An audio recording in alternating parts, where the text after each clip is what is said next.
एक अंधेरी रात थी और शहर के एक कोने में एक पुरानी और डरावनी हवेली खड़ी थी। चांद की रोशनी भी धीमी पड़ गई थी और हवा में एक अजीब सी खामोशी थी। रजा, जो एक जिज्ञासु और रोमांच पसंद करने वाला लड़का था, अपनी दो दोस्तों निदा और यासिर के साथ शहर आया था।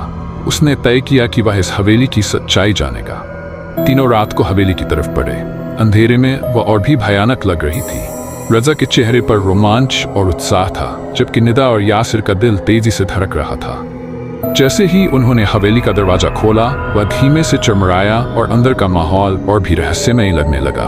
हर चीज पर धूल जमी थी और वहां अजीब सी उदासी फैली हुई थी। अचानक अंदर कहीं से घंटी बजने की आवाज आई। तीनों चौंक गए। किसी को समझ नहीं आया कि यह आवाज कहां से आ रही थी। रजा का चेहरा भी घबराहट से भर गया।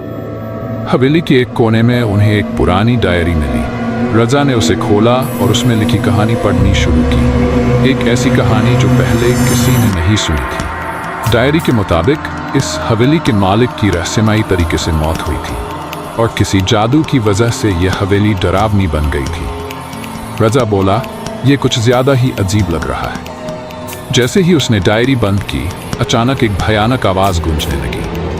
ऐसा लग रहा था जैसे कोई आत्मा बोल रही है, अगर तुम बचना चाहते हो तो इस हवेली को तुरंत छोड़ दो। डर के मारे तीनों की आंखों में आंसू आ गए।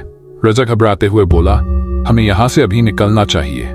लेकिन तभी एक और आवाज सुनाई दी और उन्होंने देखा कि कोई अंधेरे में छिपने की कोशिश कर रहा था। डर के मारे तीनों हवेली से भागे। जैसे ही वे बाहर निकले, हवेली का दरवाजा अचानक खुद ब खुद बंद हो गया, मानो वह अब किसी को अंदर नहीं आने देना चाहती हो।